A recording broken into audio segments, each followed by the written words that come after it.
o serbisyo Bagong Radio.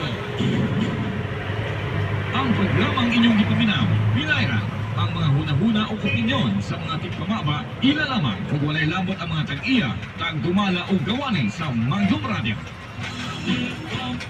Welcome back mga higala. Before ko mag-proceed, ulitin sa akong mayong buntag sa pinalangga na zone leader din niya sa Barangay Carmina sa Zone 6 ni Rasal. Good morning kanina mga.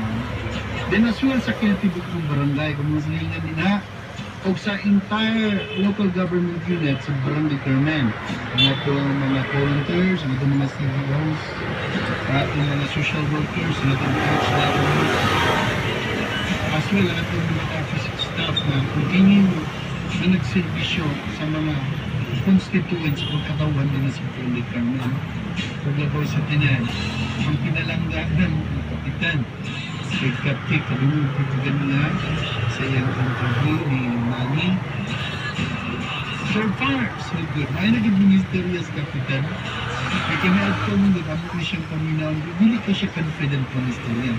So di na ko nabigiro ni ba siya sa mga tao. Tulad sa kultura, pagbitaw sa mga oy na reserve kayo mga istorya, pero kung tulos kayo matabang umulihat. Ang nature of kultura sa mga oy when it comes to public service.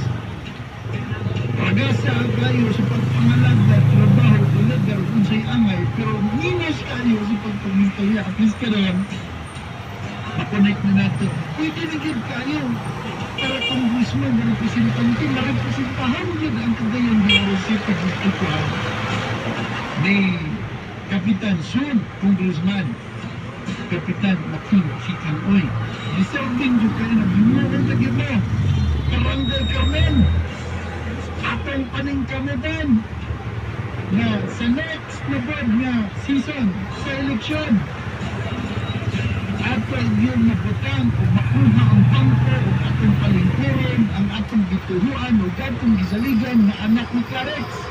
Walay. Good morning, kiriwa din na exam. Bayan na.